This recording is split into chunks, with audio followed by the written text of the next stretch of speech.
So we gonna start it because Nick got shit to say. Welcome back to Frank Presents the Play Call.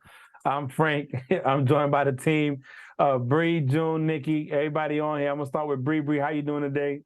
I'm doing good. How are you? Outstanding. June, what's going on, brother? How you doing? I am extremely tired. California is beautiful. However, it's not my cup of tea, guys. So send me back to the East Coast, where I belong. And I changed my flag. So You I'll be leaving Friday? early. Yeah, I'm leaving Friday. Nikki, how you doing? Power to the people. Doing great. Then when it first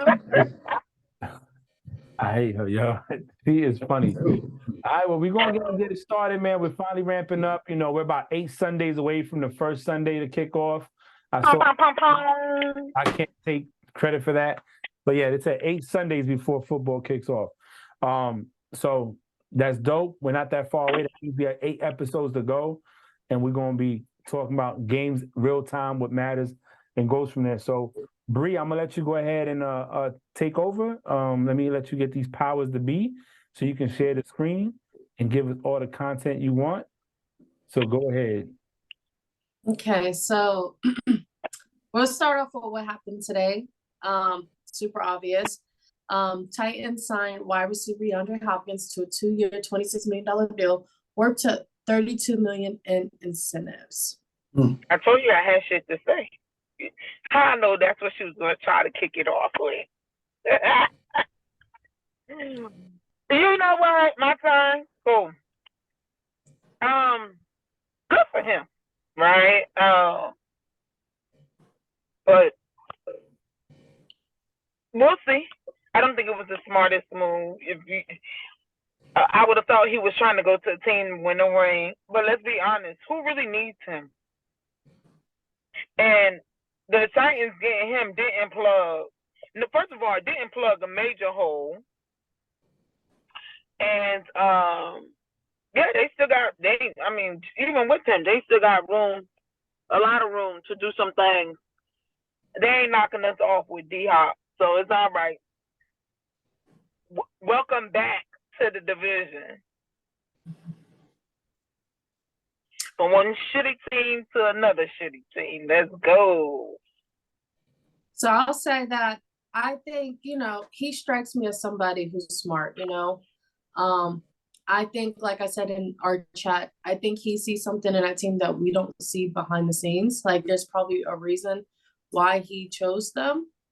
I'm not going to sit there and make an assumption right away. I want to see what he looks like when they come out with the footages of OTAs, when they come up with the footages of training camp, how well he works with all 3 quarterbacks, Will Levis, Malik Willis, and Ryan Tannehill out there. But that's good on him that he, it was between the Patriots and the Titans. He had say-so on where he wanted to go. He narrowed it down to those 2 teams. It came to which one he wanted to go to. So I know Bill Belichick wasn't happy when he texted him, like, "Hey, bro, my bad." It would have been nice seeing him in New England, but he has a team now, and I just wish him nothing but the best. I like D-Hop, so I do. Last week we spoke about it, and we said, what is he going to chase, the money or the ring? I don't think it's the money. Obviously, he didn't get paid a lot to go there. I don't think it's the ring either, because we don't see the Titans as a contender right now. And I think in part is because the Titans don't have a quarterback. Ryan Tannehill's been there. They were the number 1 seed, I think, a couple of years ago, but they got bounced in the first division round. In the division round, they got bounced.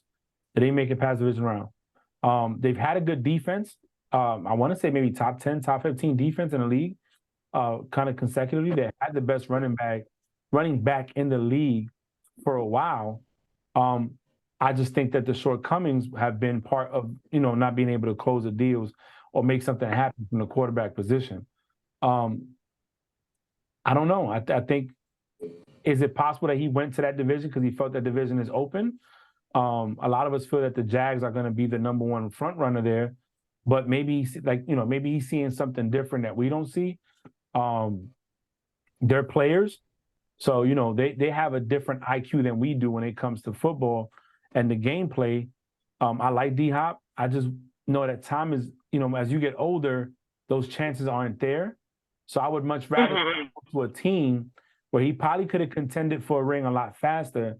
And then if you want to go to one of these teams to be a helper, then so be it. You know what I'm saying? Kind of like what Shady McCoy did. He went to the Chiefs, got a ring with them. Then the next year he went to the Bucks. He didn't really do much in the Bucks, but he was there, helped out with mentorship and leadership and experience, got a second ring. Once you got that ring, you got the monkey off your back. But I wish him the best. But they still need to figure out who their quarterback is. I mean, ain't no point in having a receiver like him if you're gonna throwing the ball.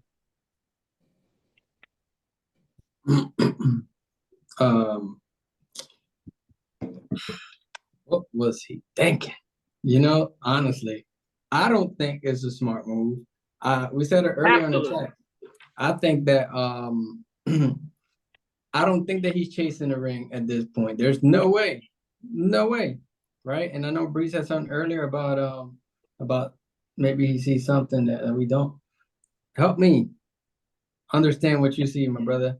And I wear glasses, but I need to wear them a lot more often. Because I'll tell you what, I'm the only saying thing we that don't see everything, that's what I'm saying. Maybe there was conversations that maybe they have Great. something up their sleeve. Great. There's three things that I see from the Tennessee Titans, okay? Three. Okay. Right? The very first one, right, is D-Hop, right? Hopkins. The second one you can't miss is Derrick Henry.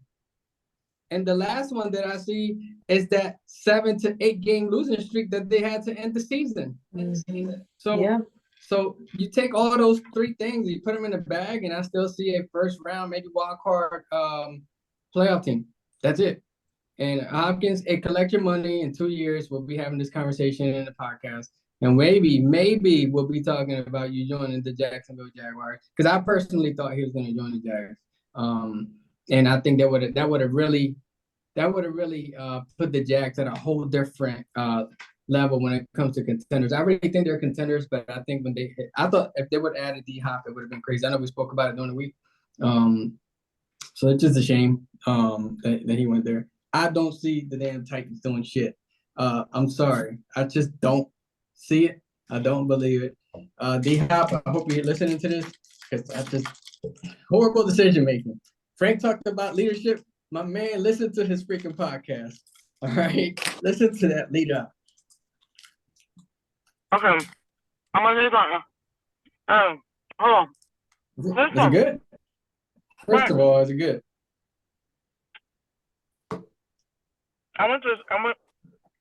Somebody gives a cup of water. I'm good. So listen, you said a lot of things, and I think if you put it together, you will understand certain things, right? So one thing you said, you don't think it's for a ring. Well, we know it's not for a ring, because the Titans, even when they were contenders, they really weren't contenders. They couldn't make it past the first round in the playoffs, right? So, and not to say if you make it past the second, not to the big game, it makes you even a bigger one. But if you can't even pass the first round, we start the second guess, right? Yeah. So that's number one. So we know he didn't do it there. Now, you said you don't think he did it for money, because he didn't get that much money. But I think. How much did he get? 26 up to 32. So He's gonna get that 32. So the point I'm making of why I think it was because of money is he only had two options, Pat and the Titans. And the Pats obviously wasn't offering as much as Titans, and it was said already, right?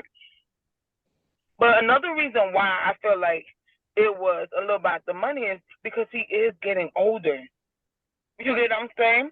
I'm not saying he's old, but he's been in the league for a little bit. Eventually, you have to kind of see where you're at. I said this a couple of weeks ago when we talked about D-Hop. I was like, it's kind of shocking that he's still on the board. You get what I'm saying? Like, is people not blowing up his phone? You know, like what's going on? So to now find out that he only had the tenders and the Pats wasn't offering that much, then you have to come to, you know, you got to make your own decision at some point. Like, look, I might be phasing out, or I'm not even phasing out, but of course, we already know every year new talent is coming out. No, nothing against him, but you know, he was suspended a little bit last year, and when he came out, he didn't shock anybody. Now maybe because of the team, because the team ain't shocked nobody, but he wasn't the same D-Hop of the past. You know what I mean? So Yeah. I don't know. Like, sometimes you just got to be like, I'm not ready to go, so I just got to take what I got. And not saying that I think he will ruffle. He'll do some things with the Titans. I don't think he'll do enough to get them to anything past if they make it to the first round. Anything past the first.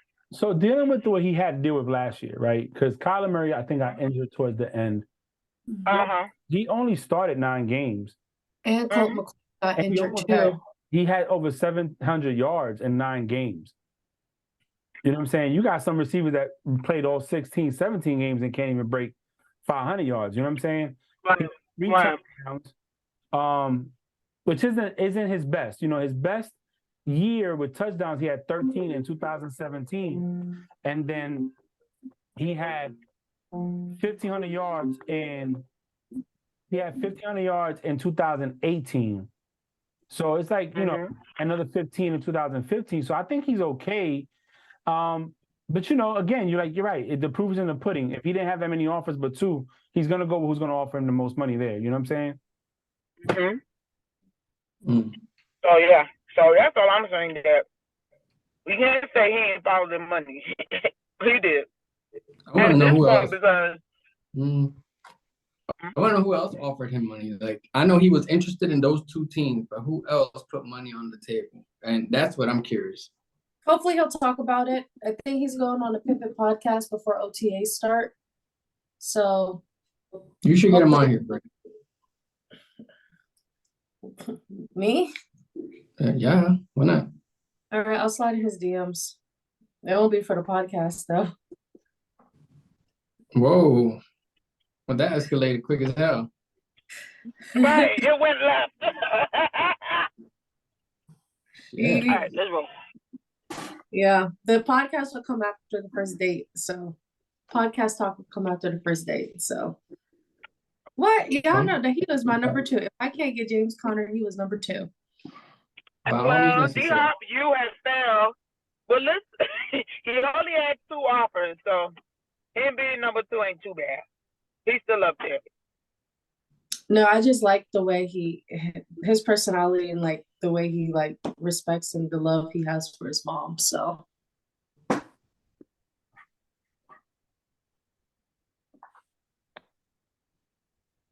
okay, so we'll move on to the next one.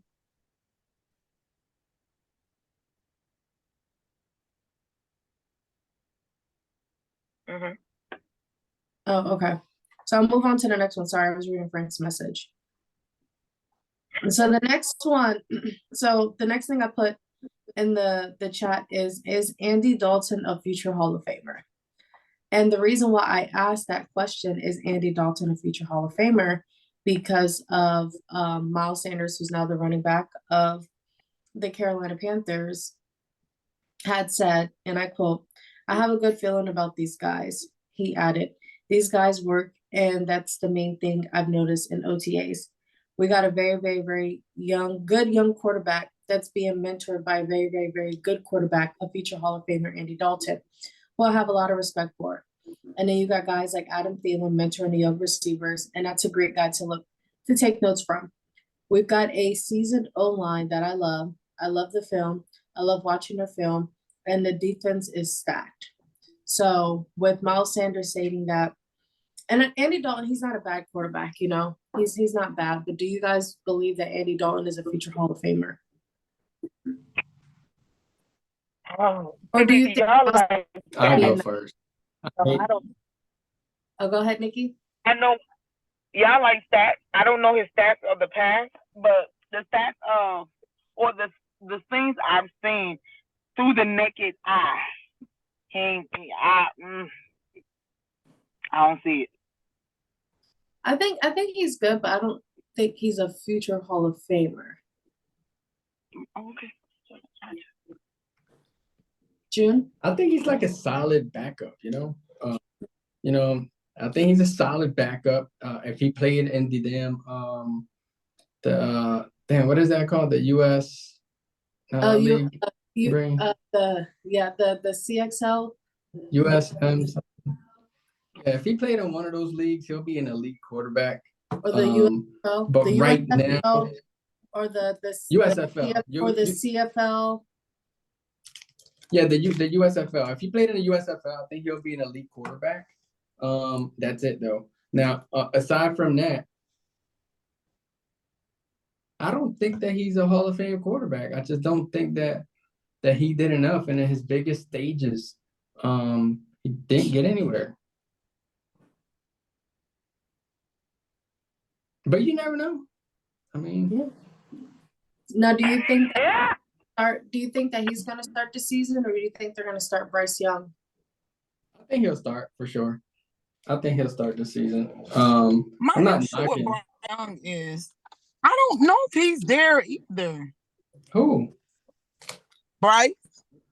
Oh no, he ain't there. I think they need to I'm go not back to talking about developing him. QBs like they used to. I'm back. So look, no, he's not a Hall of Famer. he started out that way when he was at the Bengals. He had from 11 to 19, he was with the Bengals. So that's what, 8 years? He had 5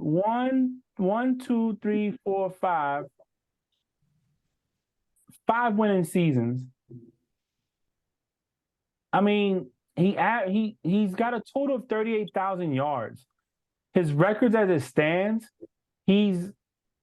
what is he? Where is he at? 83 of 77 with 2 ties, 62.5 completion average, 38,000 yards, 244 touchdowns with 144 interceptions.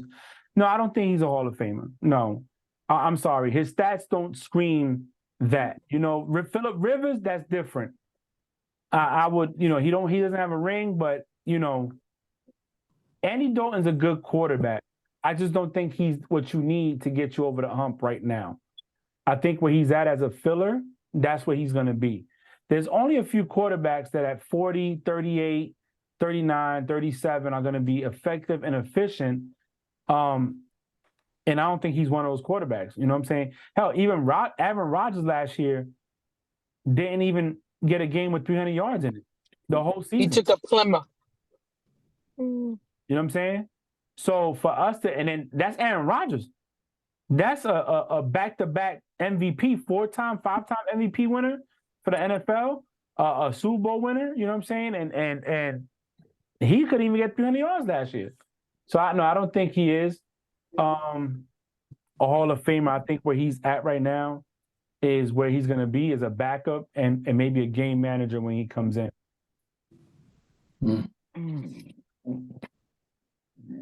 So do you think Miles Sanders was just being nice, trying to butter him up?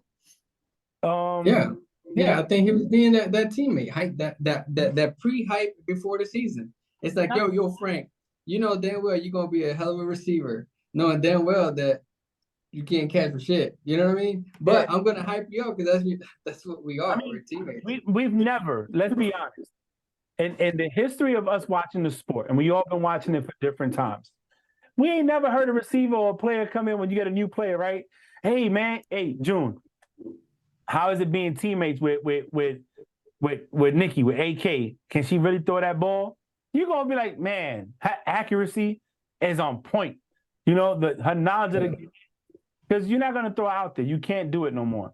And then when they leave the team, they be like, yeah, man, she was trash from day one. I didn't want to say nothing because I wanted that rock. I think he's being nice. Don't get me wrong, though. Andy Dalton has some qualities to him. He does. Yeah, he's not bad. Yeah, he's not bad. I'm not saying that he's a bad quarterback. But let's just be honest. To think that He's just not a Hall of Fame. he's It's not all right. famous, he's not going to get you a ring right now. He's not. Speaking of, I know you brought up Philip Rivers. So speaking of Philip Rivers, congratulations to him. His wife is pregnant with his 10th child. So he now has an entire offensive line with him as starting quarterback. Listen, when I saw that, I said, man, he about to come back to the NFL. He Come back. need another job. Yeah. Yeah, he about to come back. And you know, for her to have 10 kids, I feel sorry for her. That body is not the I was same. about to say for what? Dude, I'm being nice. You know what I'm saying? But hey, Nikki, you'd have had two. You know that shit, it affects a little different. You know what I'm saying? Listen, with the two, I said I am the Surround sound. Hey, the surround sound don't hit the same. Why are you like this, Jimmy? Why are you like this? No, Lord. Hey, that dude, listen, 10 kids, he about to come back to NFL. He about to be a backup somewhere. I'm telling you right now. Like 10? He only been he just want to be on the sideline. Just get He don't even want to something. be the starter. He want to be sitting Yeah. Hey. Yeah. You could have threw the out better, you know. Right. They're gonna Right. be coming for hey, what's the Cowboys OC name? Ellen Moore? Ellen Moore is his name? Kellen Moore. Kellen Moore? Yeah. Yeah, that's what they be going. Hey, if Kellen Moore can do this, I can too. Yup. That's it. That's funny, bro. 10 kids, man. That's crazy. That is so crazy. No, that shit is ridiculous. Well, that dude crazy. That pull-out game is weak. He ain't trying to, bro. That's what the problem Yeah, is. that's the thing is, he ain't And trying when you to. got money like that, it don't matter. 1 kid, 2 kids, 10 kids, 30. You got millions. Yeah. Mhm. It ain't like us. You know what I'm saying? Babe, I'm pregnant. What? Can I cancel my fleet reserve? You know what I'm saying? Yeah. Listen, Ain't got no choice. Let me come back. You know what I'm saying? So Talking to the career counselor first thing in the morning. Hey, them orders okay. in Alaska, I got you. You know what I'm saying? You got anything A2P? I'll be there. You know what I'm saying? Yeah. We can fly me Frontier. Who Yeah, cares? for real. I don't Or give Spirit. a Allegiant, bro. What you got, Bree? What's next? Okay. So we have Buck safety Antoine Winfield believes that the team is trying to convince Brady to unretire. He says, and I quote, we're still reaching out to him, trying to see if he's trying to come back to the team. Hey, it could happen. Anything's possible. So that No. means we know he's not going to, but the fact that the Tampa Bay Buccaneers are calling Brady, telling him to come back, what does that say about what Baker Mayfield is showing out there? You know, well, go ahead, Nikki. Go ahead. You got it. well, let me tell you this, right? Baker did all he could with the Bears. The And Bears? I mean the Browns. You know what I'm talking about, the Browns. And the Browns made it nowhere. They They were one improved. game away. One They play away. improved. One play away. They improved. I think it's just a lot of pressure under Baker. You know what I mean? Give him some time, shit. And let me tell you about the Buccaneers. They pulled straws for real, to get Brady. And after that, they didn't do anything.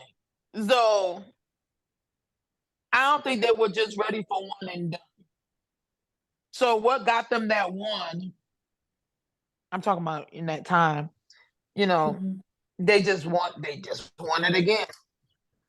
So, but they know Brady not coming back. Nah, he out there. Yeah, we know that. They do too. He ain't trying to come back. You know, but we know what I would do if I, and this is me being me, if I was Tom Terrific, you know, I don't know. I would drop in, see what Baker's doing, maybe offer some insight. You know what I'm saying? At the end of the day, I would take some insight from Brady if I was a quarterback struggling or trying to find my way. It just like me and Bree was talking about this earlier, and I think June was on the call when I said about the quarterback, the show on Netflix, which is a dope show. I've been watching it. And Patrick, what was getting me to like Patrick Mahomes a lot more, which is crazy. I'm saying this. God is really working on me. You know what I'm saying? I'm changing. The Lord is for me because I'm about to give Kermit the Frog some credit. Oh, I heard it already. So Yeah, some football IQ is one thing. His smart. Two is the fact that he took a little bit from everybody: Matthew Stafford, Brady, Aaron Rodgers, Peyton Manning, and he listens to his players. I like that. That's a true leader. He's not always dictating. Oh, that sounds good, dog. Big dog. I'm gonna talk to Andy Reid about this. But one thing I wanted to ask you, Bree, but you didn't see it yet. What I noticed a lot in that was that Matt Nagy and him were talking all the time. Oh, really? And he's the quarterback's coach. It wasn't Eric Bieniemy on the bench. It was him and Matt Nagy. That's why I want you to watch it. Anyway, going back to Baker. I know that. Yeah, you got to watch it. It's very interesting. And I didn't know that his wife was a soccer player either, a pro soccer player. I didn't know that. She played in Iceland. Anyways, going back to Baker, there is a lot of pressure on Baker. I think the pressure is on Baker. Baker's putting pressure on him. I don't think that he is. He's a Heisman Trophy winner. He's a number one overall. He has a lot on his plate. And I think being fired from the Browns, jumping to the Rams, and now going to the Bucs is playing a role, right? But listen, they got a good team. They got good wide receivers. They got a great defense. Bro, you got to go out there is manage the game. You don't have to mess it up.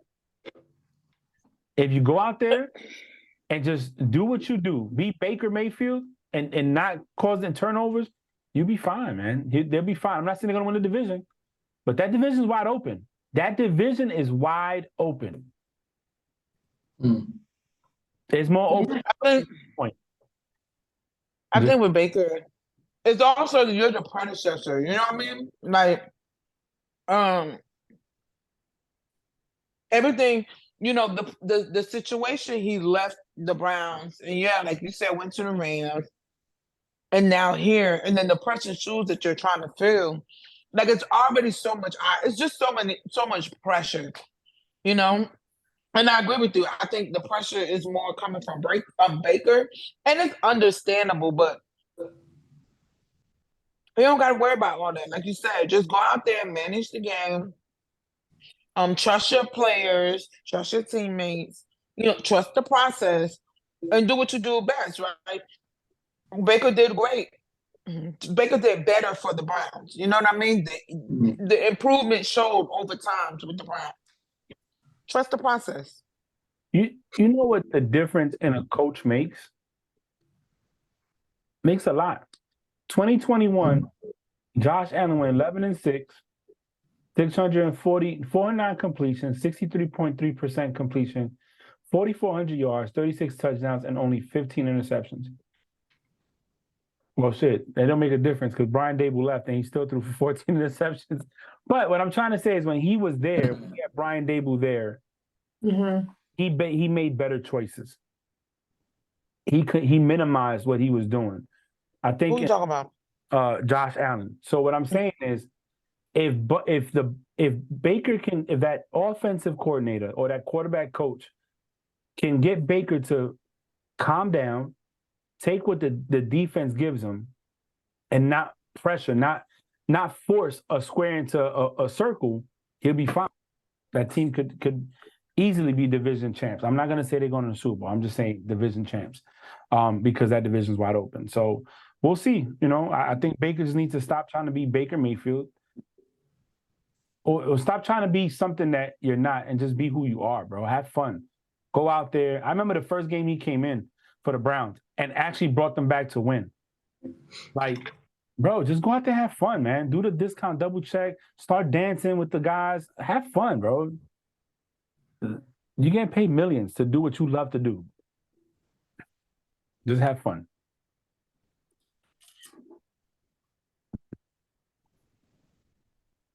Okay, next topic. Sorry, I had to screenshot something from Twitter. Okay, Richard Sherman is a candidate for Undisputed. I know we talked about Undisputed last week, and that Skip Bayless is taking a 2-month hiatus to find somebody to replace Shannon Sharp. But now they're saying that Richard Sherman is a candidate. Would you guys like to see Richard Sherman as Skip Bayless's host on Undisputed? I think if he try to play with him like he played with Shannon Sharp towards the end, he gonna get cussed out. Might get a little slap here and there. So No, all right. every time I think of Sherman, I think about him banging the shit out that damn door. That's what I'm And- saying. Like he not gonna get away with this shit he got away with I'm Shannon not Sharp. getting- I still believe in that trial that Frank was talking about. They could try him for a couple episodes, McCoy for a couple episodes, Barkley for a couple episodes, me, Frank, Nikki, Bree. You know, I mean, they could try us all. You know what I mean? But I don't know if you remember when, There you go. do you remember it was like, I don't know how long ago, was it like 8-9 years ago when Skip Bayless and Where's your brother? into it, and Richard Sherman was like, I'm 24 years young and I still live better Did than you you." ask me? Like they were going back and forth. So I don't know if they like squashed it, but I know like they have very like bad animosity towards each other. And I feel like if you try to work with somebody you already have animosity towards, it wouldn't work. So So, Nikki said something. Richard Sherman is very intelligent. Very intelligent. I would say he's smarter than he has more intelligence than Shannon Sharp.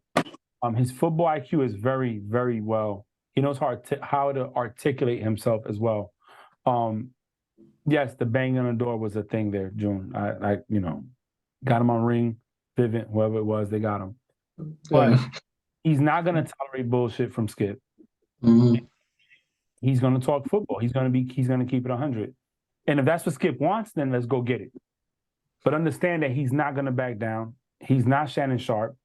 You know what I'm saying? I think Shannon, to a certain extent, took the eat high road a little bit because he felt that Skip gave him a shot to become Shannon Sharp in the media side. Because we all know that Skip has overall approval of who comes on the show to be his co-host, kind of like Stephen A. Smith has on his. So, I think he felt like he owed him something, but when he saw his value, he's like, I got to bounce. So Rich, that's not gonna be Richard Sherman. You know, Richard, again, his IQ is impeccable. Football IQ is good. He knows he's very intelligent. He knows how to articulate himself. I think it's gonna be great. I would watch, but I want to know what Skip's gonna do when he comes at him and Richard comes back. but my next question is, what about, and we know he's very intelligent when it comes to football, but they cover basketball too, and a lot of basketball. So how intelligent is he? He needs somebody who knows the best of both worlds, you know? I think he'd be okay. Athletes can fake it till they make it in a sense. Because like Max Kellerman, I always saw Max Kellerman as a boxing analyst more than anything. Yeah. You know, he's able to transition, and he's an analyst. He's a broadcaster, right? For athletes, I think a little different. I'm not sure if Richard played basketball in high school or any place other like that. I never really followed his career-wise, like, what he did before. But I think he'd be okay. I think he'd be okay. I think he can. I think he can hang. I mean, but you gotta think. My favorite undisputed takes are when they talk basketball. So my thing is this: they have producers and they have people that look up these stats for them. So we gotta think. It's not like us that you put out the topics the day we're going to record, and we're really shooting from the hip. These guys actually sit down before they record and go over what their arguments are going to be and bullet points. So I mean, there's a lot more resources available to them that we have and we don't have. I would say, I'm sitting here Googling up stats while we're talking just to be able to prove a point. They got them joints right there on a piece of paper or on their iPad, like right there pulled up. So I mean, I don't know. We'll see. You know, I ain't looking up stats. Period. So We know. We know. Mhm. I just thought I should, Okay, so next topic we have the Giants and running back Saquon Barkley remain at a stalemate on new contract. Training camp and deadlines is approaching. Okay. The deadline for the signing new deal is this Monday at 4 p.m. So the deal that they tried to offer, the Giants' best offer for running back includes $19 million, $19.5 million guaranteed. But there's also serious questions about his availability for week 1 against the Cowboys, as he may hold out.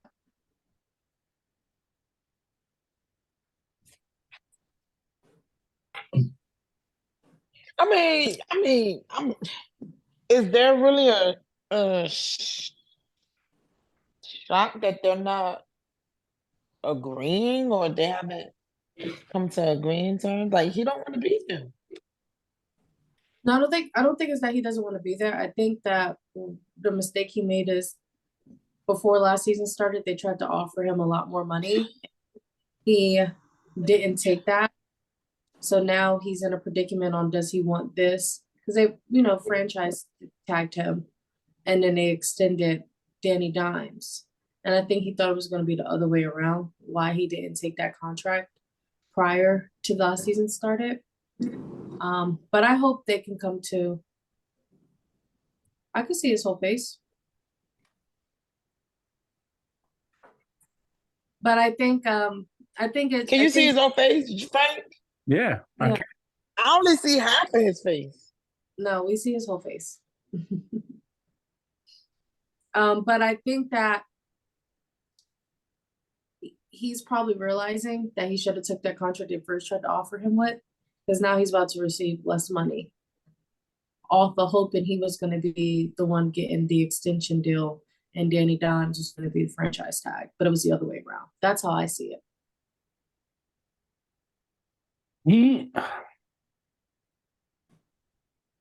take the money, man. Sign the tender, show up, play the game, and get paid. He's not gonna make that money back. I get it. They wouldn't have the winning record they had if it wasn't for him. He helped Danny Dimes a lot, but bruh, there's running backs everywhere. You got Kareem Hunt out there. You have Dalvin Cook out there. You have a lot of running backs out there that if you don't take advantage of this, they could see it as, oh, well, all right, cool. Don't come. We'll move on. He's been injury prone.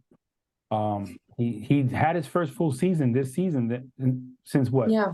His rookie or second year? Since his rookie season, Yeah, his rookie year. Because his second year that he got injured. Correct. So you gotta you gotta, to me, it's not so much about you gotta just take. I'm not saying take pennies when you should get nickels and dimes or quarters. What I'm saying is $10 million is $10 million. Guaranteed. Fully guaranteed. Whether you get hurt, whether you play or not, it is guaranteed, bro. Sign the tender, show up to camp, ball out, and then put the ball back in their court. That's what I would do. I mean, think about it though. My dude's been injured most of his career, and he comes in and he has a nice season, right? Not taking that from him. And then you demand the world after they gave you, I think, what was a fair shake before the season started, or mid-season at one point last year that you turned down, and then they give you a similar one recently. Dude, just take it, and do something else, dude. You know what I mean? No, I agree. I think it's only like $3 million off of what they first offered him. But still, like, I know $3 million is a lot of money, but still, to them that's $20. So True. It's a California gas money. yeah, no, yeah, I know. Okay, the next topic we have is DK Metcalf's controversial top 5 wide receivers. So DJ Metcalf, let me find it, named his top 3 best wide receivers in the NFL today and top 5 wide receivers all time. So currently in the NFL, his top 3 wide receivers are Eagles AJ Brown, Devontae Adams at number 2, and at number 1, Justin Jefferson. And that wasn't what's controversial. What's controversial was his all-time wide receivers. And at number 5, he has Julio Jones. At number 4, he has Jerry Rice. At number 3, he has Terrell Owens. At number 2, he has Randy Moss. And at number 1, he has Antonio Brown. You said number 1, Antonio Brown? Yeah, that's his. You know, and everybody's entitled to their opinion, you know? Right. Who's number 2? Randy Moss. At number 3, he has Terrell Owens. At number 4, he has Jerry Rice. Now, what was controversial is the fact that he has Jerry Rice under Terrell Owens. That's what people were freaking out about. Was you put T.O. over Jerry Rice? So here's what I'm gonna say, right? Clear. I think the top 5 isn't a bad top 5. You know, Antonio Brown was a monster, you know, prior to his CTE, you know, even a little bit after his CTE, he was still a monster. But the top 5 isn't what's bad, you know? I think the placements of where they are is what people are like, huh? But First off, What is this right there? Jerry Rice under Terrell Owens? yeah, 4 that's wins? 4. so that's what was so controversial about his top 5 was the fact that Terrell Owens was above Jerry Rice. Yeah, you telling me a man that was voted when they did the top 100 players of all time back in 2011. The players voted Jerry Rice number 1 over everybody. Mm-hmm. And you're a wide receiver, and you're gonna have him under T.O.?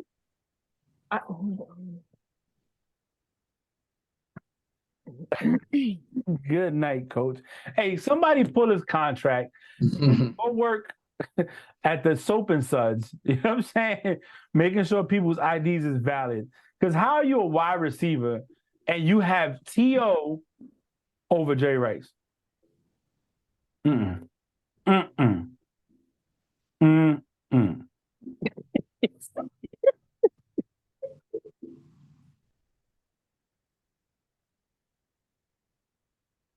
Anybody else before we move on?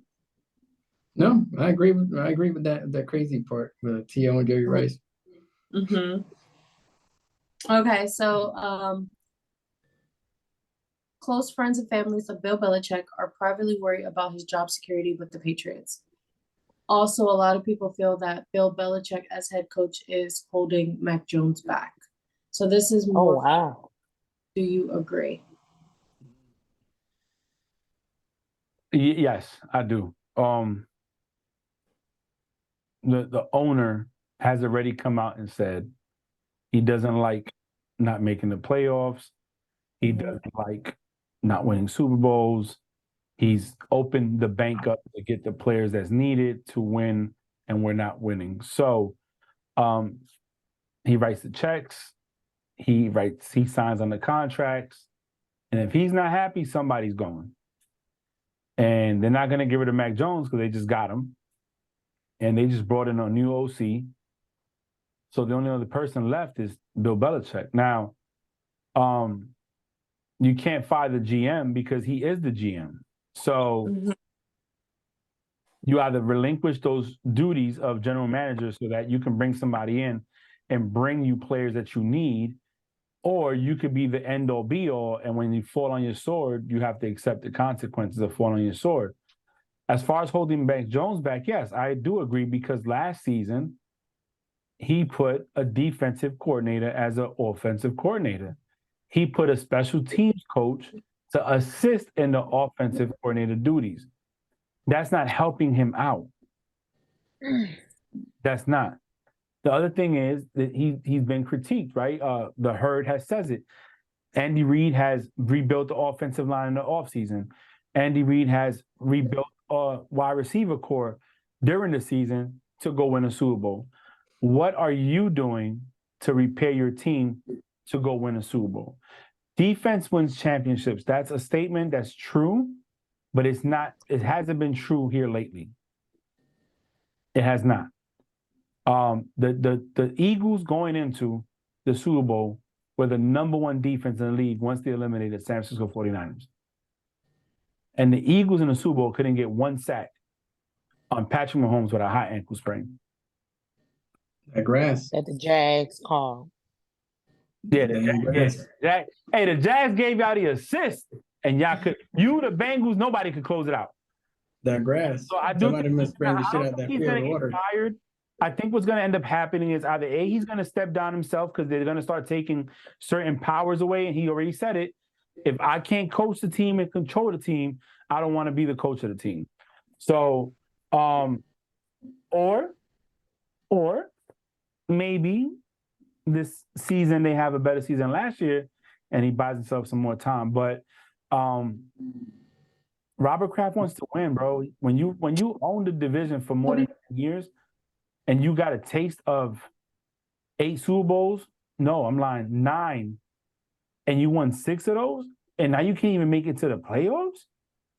Yo, that's real humbling, bro. That's like, you know what I'm saying? You went from all that to not even a contender. Yo, they don't even have the Patriots as a chance to be the #2 team in the AFC East. They already got the Patriots #4. They're Bills, Miami, Jets. Depending who you talk to, it might be Bills or Dolphins, Bills and Jets, or Jets. Those 3 up top. They don't even they laugh at the fact that the Patriots even winning 1 game against these people. So yeah, I think he is. I think he knows it. That's just me. Okay, next we have Josh Jacobs. Can y'all hear me? Because I'm like a little far from my mic. So running back Josh Jacobs won't show up to training camp without a new deal and will hold out. The team reportedly has until this Monday to reach a new deal with Josh Jacobs. Oh, we just talked about running backs are a dime a dozen nowadays. So I mean, I don't know, man. Gosh, it just goes back to the conversation we had many episodes ago. My dude, if you're under a contract, fulfill your freaking contract that you signed with your hands. With your fingers, you grip that pen, you sign that contract. Fulfill it, bro. If you don't like it, then Leave. don't sign that contract. Mm-hmm. Goodbye. No, yeah, don't play. So Jags have signed Evan Ingram to a 3-year, $42.5 million deal with $25.5 million guaranteed. Now that the Jaguars have a new 3-year deal, there are 3 remaining franchise players seeking long-term deals before Monday, 4 p.m. Eastern. Saquon, Josh Jacobs, and Tony Pollard. So those are the 3 left that was franchise tag that have not signed a new deal. You said Pollard, Jacobs, and Saquon? Mm-hmm. All 3 running backs. Mm-hmm. Yo, I'm sorry, but the running back position is not that important as it used to be. Unless you're a team that believes in the run first, pass second option, it's not. Right. It's not. It's a passer league. It's a wide receiver league. It's not a running back league anymore. And if you're not a Christian McCaffrey, if you're not like a Jonathan Taylor, Austin Eckler, if you cannot catch the ball out the backfield, your chances of you're not, unless you're Derrick Henry, and even him lately, he has been getting stopped. It is a passer-friendly league. People are not trying to see smash mouth football no more. They want the fancy throws downfield, the one-handed catch, the in-between three receivers. They want the Justin Jefferson, the Jamar Chase. They want the Tyreek Hills catching the ball for 5 yards and taking it for 95. This is not that no more. So sign the contract. These teams don't care. They're going to go take June and say, you could run the ball, and I'm only going to give you league minimum of $500,000 and have fun. And I'll assign that. I'll say, yeah, Yeah, $500,000, what? that's what I'm saying. You look at I don't know what the league minimum is. I'm assuming it's $500,000. But if you're not even, think about it, some of these guys are on the street right now. If they went to the players of the USFL, the XFL, or like Kirk Cousins, who was packing groceries in Canada, not Kirk Cousins, Kurt Warner, I'm sorry, Kurt Warner, who was packing groceries, and you tell him, hey, come to NFL, I'm going to give you league minimum. So the league minimum is $750,000. Look at that. I was off by $250,000. So, but you also have to think, there's people dying to be in your position. And some people that don't have the same opportunity that you have that could probably play a lot better, just never had the, what's the word I'm looking for? I'm talking about HBCU players, right? Yeah. They don't get the same recognition as the people at these D1 colleges, the top 10 colleges, and you have some ones that are really, really good, they enter the draft.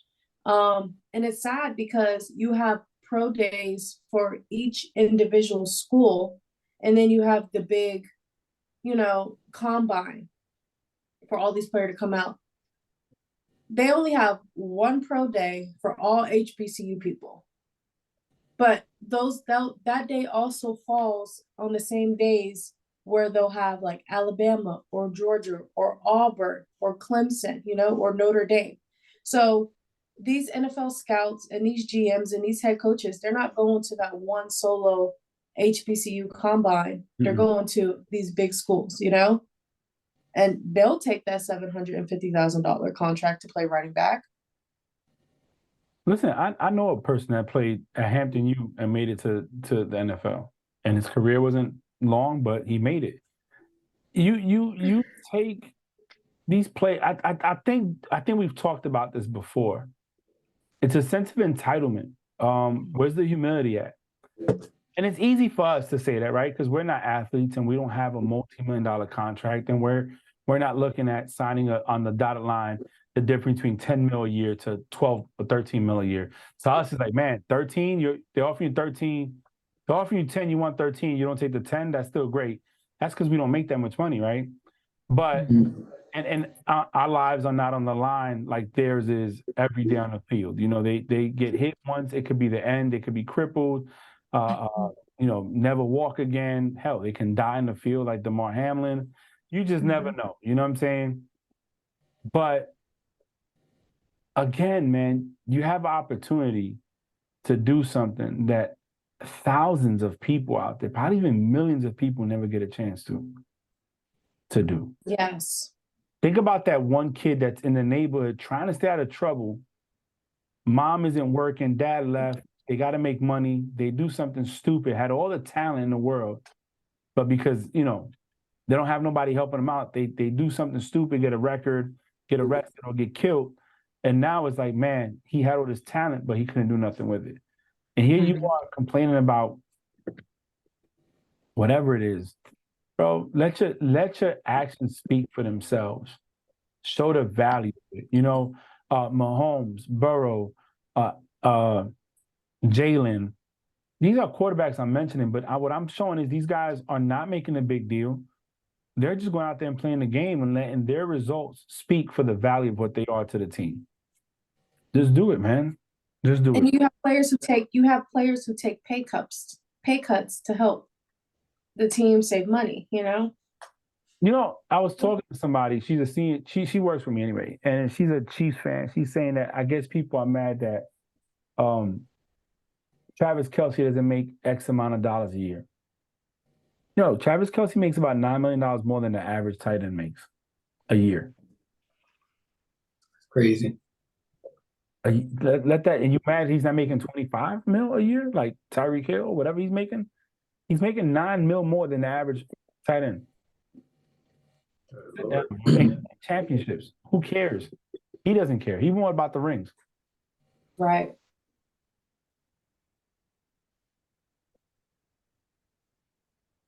So we had some DB drama that started with the current players and ended with the old folks. So I'm gonna break it down and go from the very beginning. So the NFL ranked their best top 10 cornerbacks in the league. At number 10, AJ Terrell, Falcons. At number 9, Denzel Ward, Browns. At number 8, Trayvon Diggs, Cowboys. At number 7, Marshawn Lattimore, Saints. At number 6, Marlon Humphrey, Ravens. At number 5, Darius Slay, Eagles. At number 4, J.R. Alexander, Packers. At number 3, Jalen Ramsey, Dolphins. At number 2, Sauce Gardner, Jets. And at number 1, Pat Surtain II, Broncos. So that sparked up a lot of controversy on Tuesday. Asante Samuel Sr. tweets, "The New York media will take your career to another level," throwing shots at Sauce Gardner.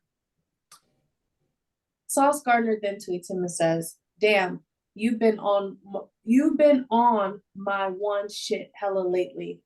You got to relax."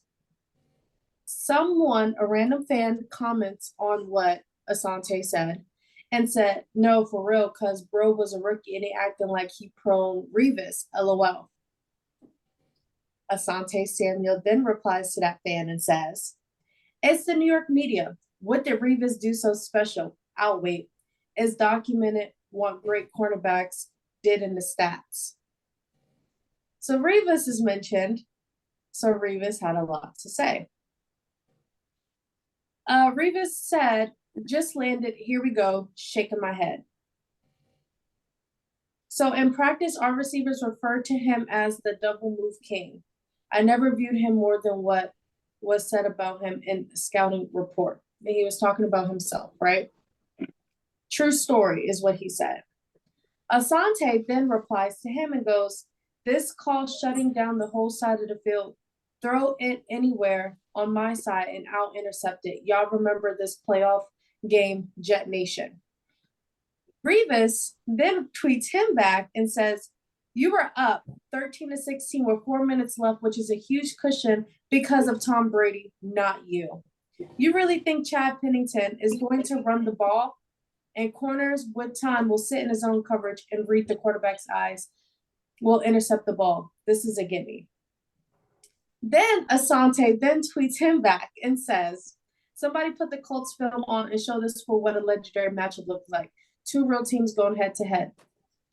And then Revis then ends the Twitter war and posts the clip of the iconic Super Bowl play and tweets, "A high school cornerback could have picked this pass off. This goes to show you ain't elite. Could have been a hero, but you choked and cost your team and Tom Brady another Super Bowl." And Asante had nothing to say after that.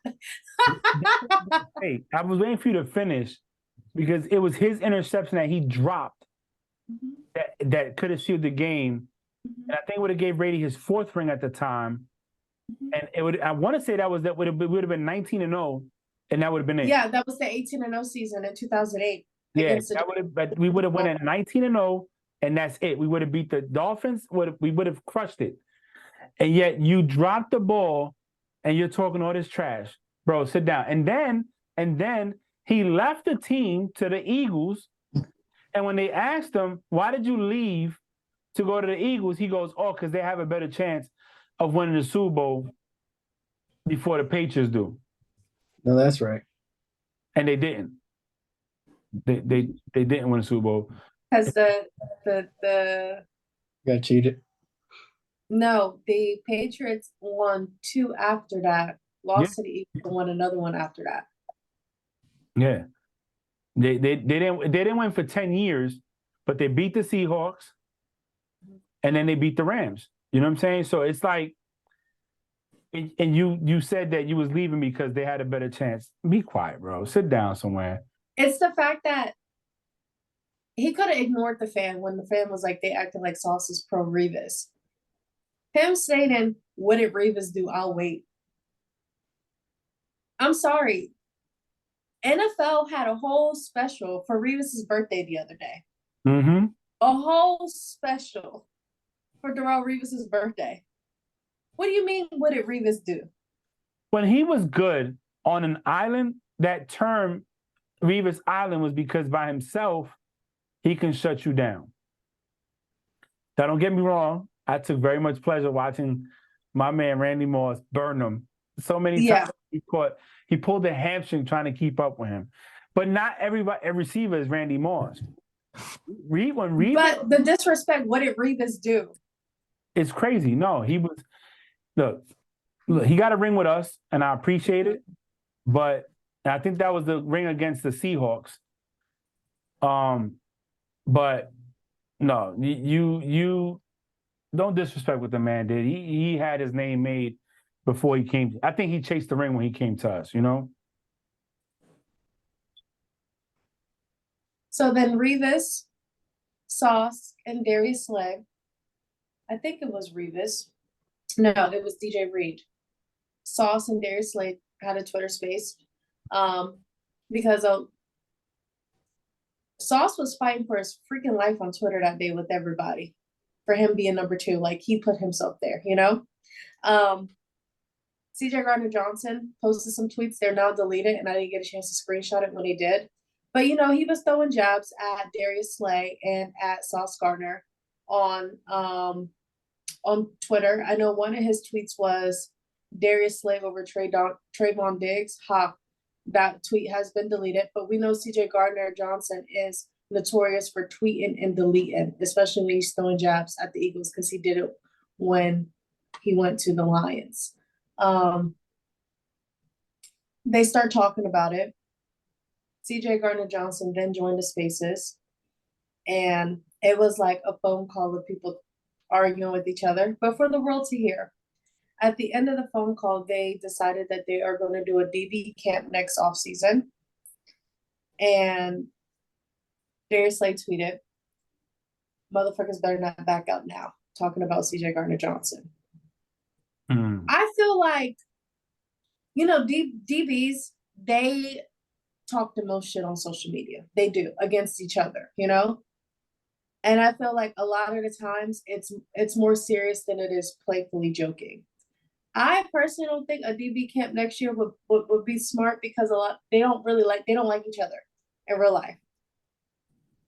It's different than tight end university, you know? Those are guys going out there to play golf and laugh, you know? DB is like, I'm better than you. No, I'm better than you. It's gonna be like Bad Girls Club of football. This shit. You know, I think I don't know. I think it'd be good. It would. They need to film it, because I know some fights are probably going to happen. So people can get in each other's spaces. Correct. Bad Girls Club all over again. You know, the truth is that, in a sense, they're in that position where I'm guarding you, like kind of basketball. You know what I'm saying?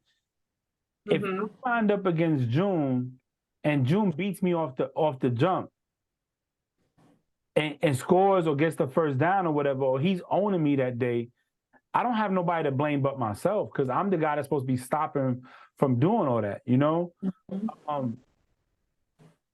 So it's one of the positions where you have to talk that talk, because if you don't, then it's like, I don't know. I just think that position, June shuts me down. I can't say nothing. If I'm averaging 5-10 catches a game with 150 yards, and I go to, the Eagles, and I only average 1 catch with 10 yards, he owned me. He shut me down. I couldn't do what I had to do. You know what I'm saying? So I don't know. I think they have right to talk shit. I think it's good. So we'll see. So I don't own the rights to this audio. I mean, it's publicly on Twitter. But this is just a clip of the spaces. So CJ Gardner-Johnson, this is when he first enters. He's talking first. Sauce Gardner you'll hear him like cut him off. And he's basically going to tell him, talk to me like a person. Don't be coming up here talking like you're talking to the fans. So let me make sure my volume is up.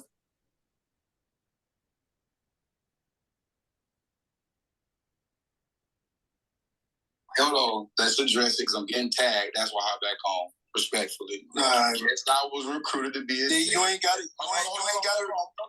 You ain't gotta like talk like you gotta talk to the. Can me and you talk? I'm talking to you. I'm talking to you. They tagging me. I'm telling you I'm getting tagged. I'm responding to what you saying. My fault. Yeah, I'm not. I never said you never. I never disagreed with what you said. I'm not talking about no recruiting. Bro, first off, like I said, if you thought I was talking to you before after y'all space, like I said, go look at the timeline, little brother. I chimed in on the conversation before y'all hopped on y'all space. So like I said, I'm not gonna go back and forth. Recruit me via jet. Yes, I hit Slade. Come via jet. Whatever. That didn't work out. What else?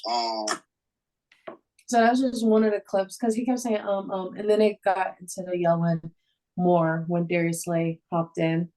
But yeah, Twitter Spaces is fun. Everybody go on Twitter because that's where all the fun stuff happens. My thing, I just want to see when they see each other in the field. You know what I'm saying? Keep that same energy when y'all on the field together, and but they're not on the field together. Well, before the game. Yeah. Starts. Oh, we're warming up. Yeah.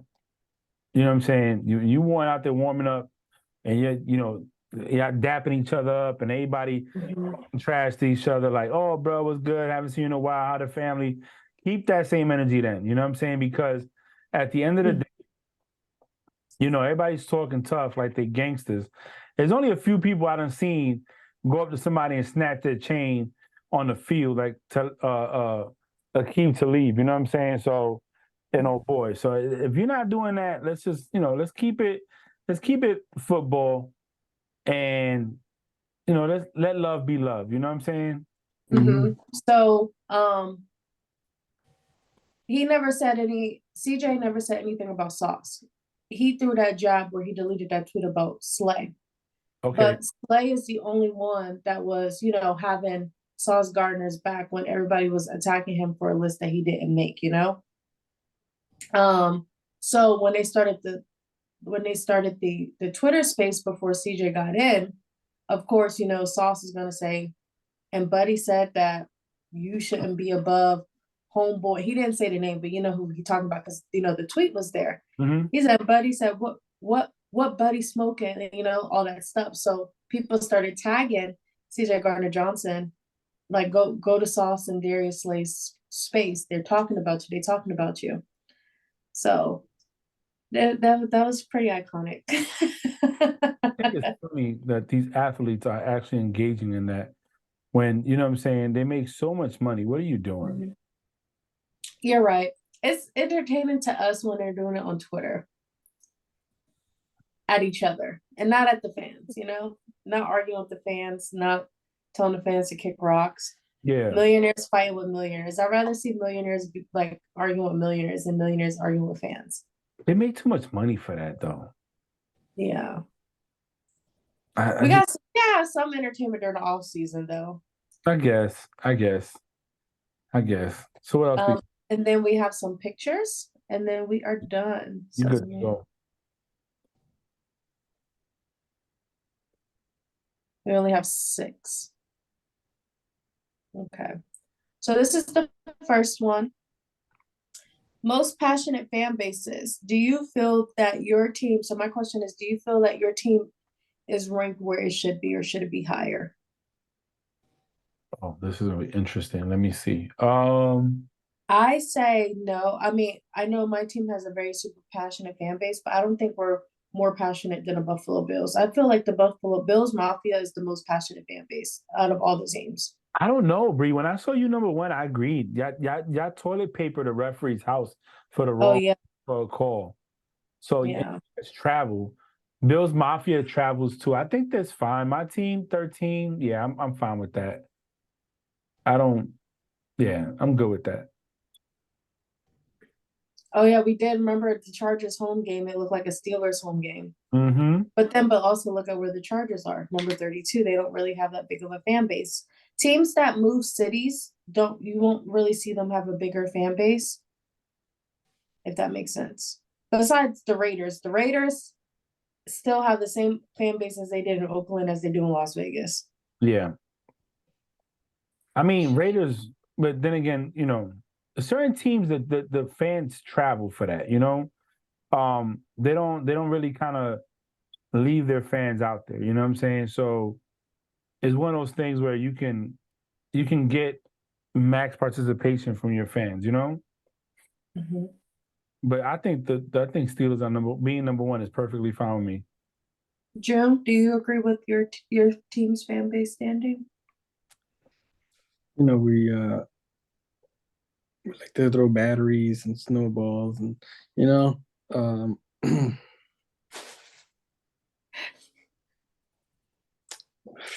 I mean, we should be up there. That's all I'm gonna say. We should be up there. For me, when he comes to should be these left number field one. games. They should be number one, number two, or you should stay top 10. I think we should be at least number two. I ain't gonna say anything about Pittsburgh because you guys. Every time that I used to watch a away game when it was a competitive game with you guys were everywhere, and that was pretty dope. And then not because it's my team, it's gonna sound like that, but if you look at our games lately, if you look around, I mean, shoot, we're dominating those as well. Yeah. So yeah, I think the Philadelphia Eagles should be number two. Nikki, do you agree with your team? I don't. If you ask me, I think this was a dumb ass thingy altogether. I think people just try to make chart and just come up with things just so people can talk about it. I think if you really, really pay attention, there's some of the teams I'm like, well, yeah, that's why the I was Buddhists, with this. huh? I think y'all should be top 10 because Duval, Yeah, I'm not even looking at it just per my team per se. I just look at it all together, right? So to me, the Buffalo Bill fan base is real. Like they just real. I agree with you. The Philadelphia Eagles, their fans are dumb, but they're real. Like y'all win the game in y'all stadium and y'all still one of y'all players' vehicles. Like they just dumb. You know what I mean? But they're there. They're real. The Lions. Lions has sucked for you. From Jacksonville. Oh, okay, that's fine. Yeah, I'm not, it wasn't an insult, like to make it sound bad, but I'm just saying like fans support their teams and they go hard for it, even when they do dumb shit. Like Eagles won Super Bowl, they tore up their city. You know what I mean? Like, and I'm not using them like to beat up on June. I just think that this thing is just dumb. The Lions ain't win shit, and they have I know a lot of loyal fans. So I don't know. Oh my God. Okay. QB stats leaders of 2023. So for passing attempts, you have Tom Brady. For yards, Patrick Mahomes. Touchdowns, Patrick Mahomes. QB rating, you have Tua. Yards, you have Tua. Interceptions, you have Dak. Fumbles, you have Justin Fields. Completion percentage, you have Geno. Rushing attempts, you have Jalen Hurts. Rushing yards, you have Justin Fields. For rushing touchdowns, you have Jalen. And then for rushing yards attempts, you have Justin Fields. I just thought those were like cool stats to put up, so I saved it. Justin Fields up there for the wrong reasons, I think. Nah, he got 13, not even 1,143 yards, 16 fumbles. But with Jalen and a rushing average per yard 7.1, my thing with Jalen is like he has the most rushing attempts and the most rushing touchdowns. I don't like that. because it takes away from what he did as a quarterback as a whole. You know what I'm saying? The naysayers or the haters could easily use that and be like, oh, so he's more of a running back than he's a quarterback. But yeah, I think Justin Fields is up here for, you know, the wrong, like, you know, not good stats at the same time. We got to think he didn't have nobody, you know? Yeah. So that's why he was rushing and he had the most rushing yards, you know? They sacked Chase, they brought Chase Claypool on the team and didn't play him, you know? He sat out. So he didn't really have anybody. So they didn't really have an offense. Now they have DJ Moore there, you know, and Chase Claypool. So let's see if they utilize their wide receivers because they didn't last season as much. Yeah. So I don't know. I want to see what is looking like with what he has, because they've upgraded their weapons. They actually gave him stuff to look forward to. So I would like to see what that looks like moving forward, you know? Because I want to eliminate the excuses. You know what I'm saying? Like, I want people to stop saying, oh, well, he didn't have this, he didn't have that. Well, now that he has it, I want to see what he does with it, you know? June, Nikki? I agree with Frank.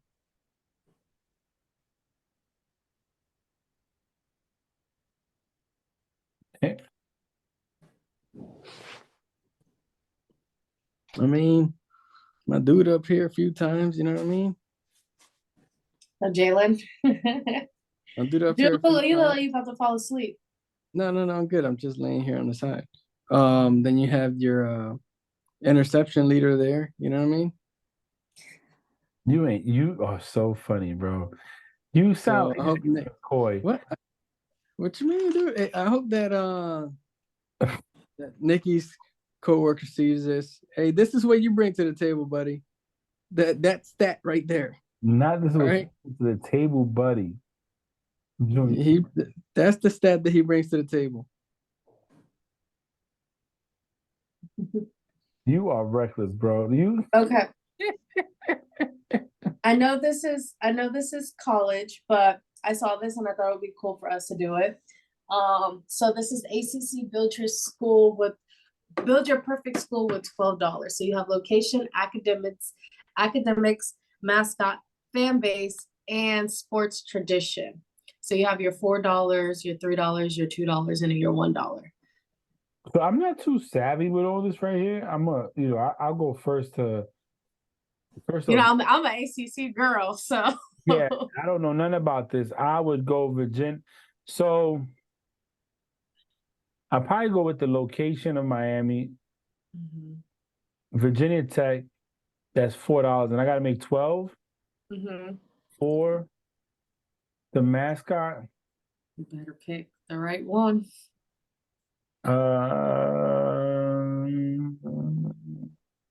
You better pick the right one before I post the video of our tradition. Listen, I don't know what you're trying to tell me. I'm gonna go with Chief. Chief Osceola and Renegade. Yeah, I'm about Chief Osceola rides on Renegade to the. Oh, where did Nikki go? Chief. That's what I was about to say. Chief. So that's 4. That's 7. Fan base. I'm going. Well, no, if I do that, see, that's 11. Yeah. And now I gotta go with sports tradition. So, you know, it doesn't matter. Yeah, Clemson's not a bad sports tradition, though. I'll go 7 and I'll go Clemson. That makes me 12. So, I think at the beginning of all of our home games, where the football players line up, you know, on each side of the field, and make a tunnel for Chief Osceola and Renegade, and the entire stadium is like, here. And he's running with a spear on freaking fire. And he's running, the spear is off, like the fire goes away. And then Osceola and Renegade are circling the logo in the middle of the field. And then Renegade, you know how horses, they put their 2 front paws up like, or their legs, I said paws, their legs. And then as he's doing that, Osceola has a spear. And then when he puts his front legs down, he slams the spear in the middle of it, and everyone goes, woo! I think that is just like the dopest thing in the world. So I'll go next for location. I would go Boston College. I think Boston College's college is so beautiful. Boston College has one of the nicest campuses. I went to a game Florida State there in Boston College. Me and Kristen traveled to almost every single Florida State game back in 2017, 2018. So so that's $2. For academics, I would go North Carolina Tar Heels. I think they have a good academics program at their school. Mascot, of course, so that's $4. Mascot, I'm gonna go Osceola and Renegade. That is $7. Fan base, I'm going to go 4-7. I'm gonna go Florida State, of course, and then I'm gonna go Clemson for tradition or sports traditions. June, where did Nikki go? I don't know. Well, Cut off. I'm not gonna go with Boston, Colorado. I'm not gonna go with Virginia. Boston, Colorado. Hey, Virginia. I'm gonna go with Pittsburgh. Okay. They have a nice college too. Yeah, academics. I'm gonna go ahead with Duke. Yeah, I knew you were gonna say Duke has a good college academics program too. The mascot, I'm gonna go with Chief Osceola. Fan base, I'm gonna go with Delaware Blue Hens. That's not an ACC team. It's $0 then, you know what I mean? All right, but if I had to pick, I'm gonna go with the Tigers. They do have a good fan base, yeah. And the tradition, I mean, I'm not too familiar with their tradition, but I have seen Rudy the movie, and I like it, so I'm gonna go with Notre Dame. I've seen Rudy the movie, and I like it. So you said so $1 for Pittsburgh plus 3 for Duke. That's 4 plus Osceola. That's 7, 9, 7, and then you said Tigers. That's $9. So you can't go Notre Dame because you're at $13.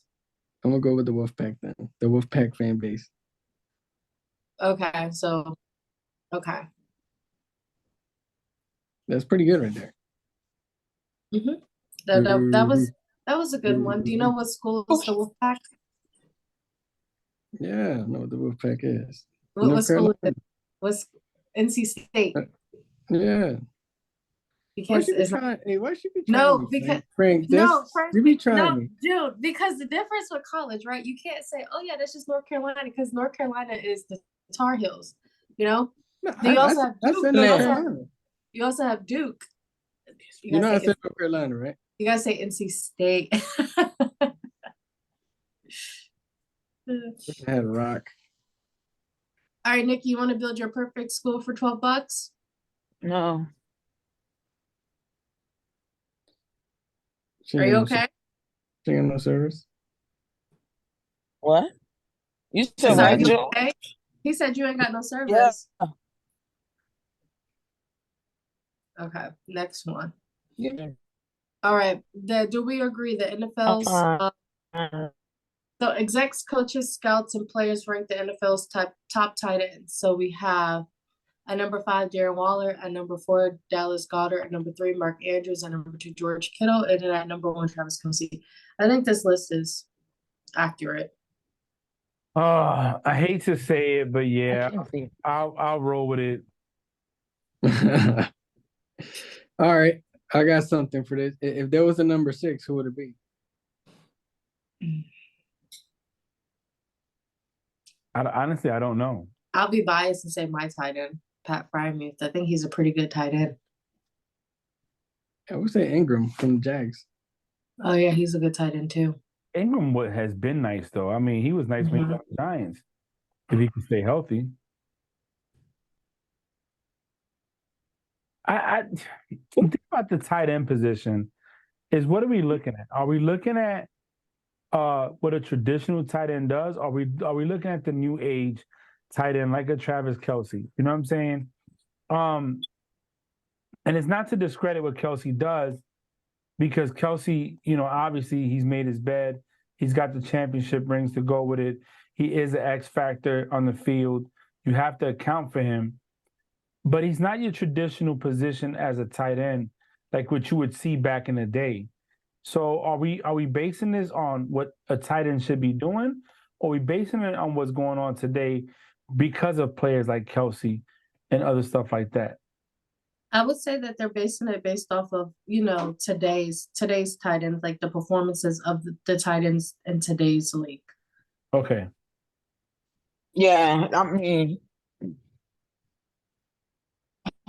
you got to kind of go with the time frame. You know what I mean? So if the time right now shows different than what you're used to, then obviously it's with the times right now.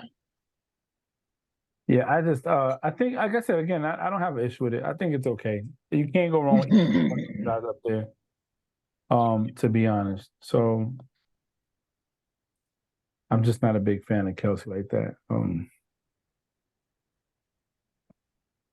That's just me. I don't know. I'll give him the benefit of the doubt.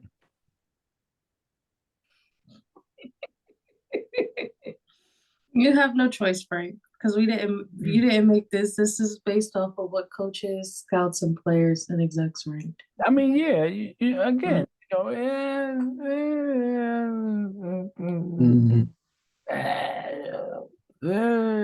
that's it. That's what I got to say about that. All right, build your perfect. I have one more after. All right, so build the perfect quarterback. You said a lot. Oh man. So you have arm strength, Patrick Mahomes, Matthew Stafford, Josh Allen, Jay Herbo. Your throw accuracy, Joe Burrow, Dak Prescott, Kirk Cousins, Jared Goff. Speed, Lamar Jackson, Jalen Hurts, Justin Fields, and Anthony Richardson. And in football IQ, you have Russell Wilson, Jimmy Garoppolo, Rodgers, and Geno Smith. So I'll let you go first. I'm ready. I'm gonna go with Josh Allen for arm strength. Okay. Accuracy. Oh gosh. Probably Burrow. Speed. Man, I really want to go with Cousins though. Then go with Cousins. All right, I'm gonna go with Cousins because I'm gonna go with Burrow. All right. Speed, I'm gonna go with Hurts. And IQ, I'm gonna go with definitely not Russell Wilson. Probably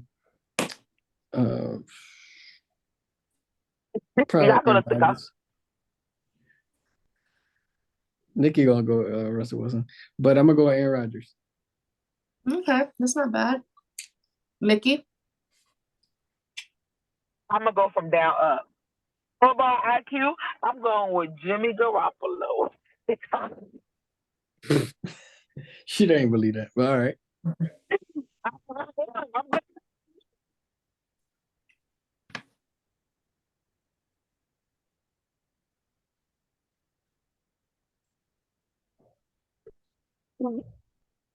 We can't hear you. Give me a minute. I'm going with Jimmy G. Let me read the rest. I got stuck on Jimmy G. Okay, hold on. I'm going with Jimmy G. Sweet. I'm going with Lamar Jackson. I don't care. Oh gosh. Number 2, I am going with Joe Burrow. And number 1, you know what? I'm stuck between Herbert. What's going on? I was for Allen. I know I ain't going to stop. I don't care nobody. I'm going Herbert. Franklin, I'm going Allen, Burrow, Jackson, Rogers.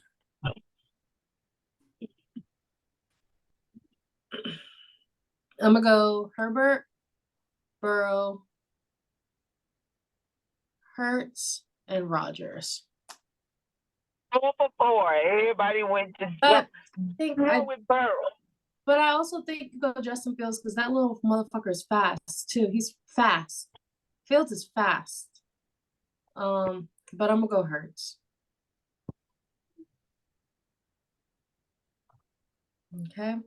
Yep. And the last one, we have defensive line tier list. So tier 1 is absolutely feasting in the trenches. Didn't make this up. Tier 2 is got some elite pass rusher / tackles. Tier 3 is either decent depth or just one elite defender. Tier 4 is have a lot of potential or just tore down some pieces. And tier number 5 is opposing O-lines feast. I don't like the names of these tiers are kind of funny.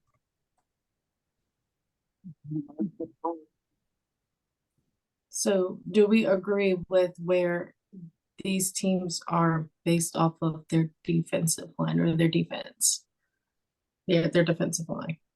I mean, I guess so. 49ers up there, Eagles up there, Steelers. The second tier I can go with.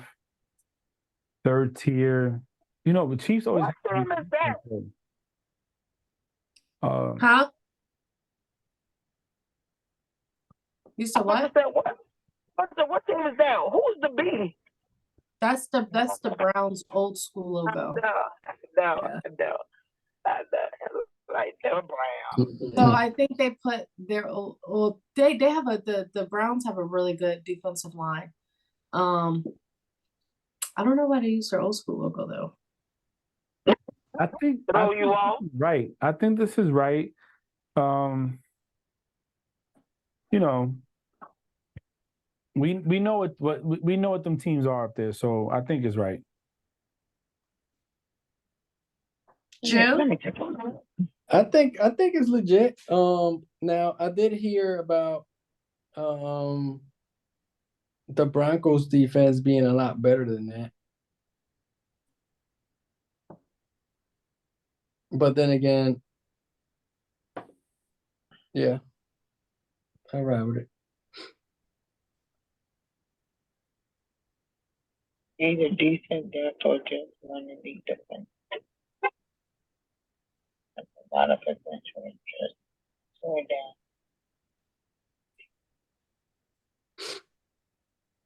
down. And I think that's all we have. Yep, that's all we have. All right, then. Well, let's go ahead and close it out. I'll put the chat next time what I was going to talk about. I kind of forgot. But look, go check out that series on Netflix, Quarterback. I think it's a good series. I'm enjoying it. Peyton Manning's the executive producer of it. So I think it's good. Another week. I'm happy to be here with you guys and get back to a routine. 8 more Sundays to go. And we'll be talking about what happened on Thursday, Sunday, and Monday. So amazing feeling. I look forward to it. I'm going to pass it off to June because he's on his pillows relaxing. So June, take it away. Hey, amazing soft pillows here at the Navy Gateway Inn. Refuse to tell you what state I'm in because I don't want you to track me down. However, the pillows are very soft.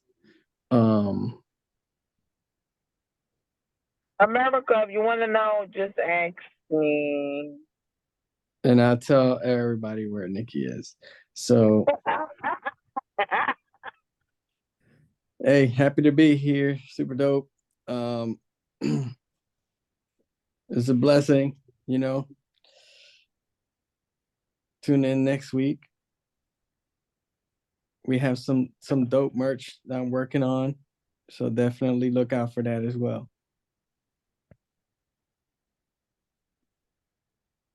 I'll go next and we'll let Nikki close out. Good weekend, good topic. Always a pleasure doing this every single weekend. Yes, we are another day closer to the football season. Very, very exciting.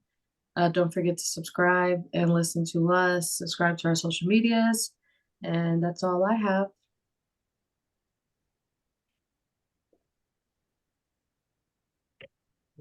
Is it not there? America? Okay, America. Look, it's always a pleasure to come on.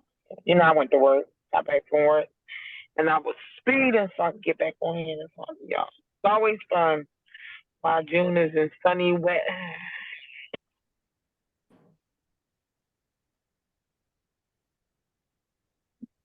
What the heck? What's wrong with her? She muted herself. She's about to give. She was playing with you. I was just about to say what coast.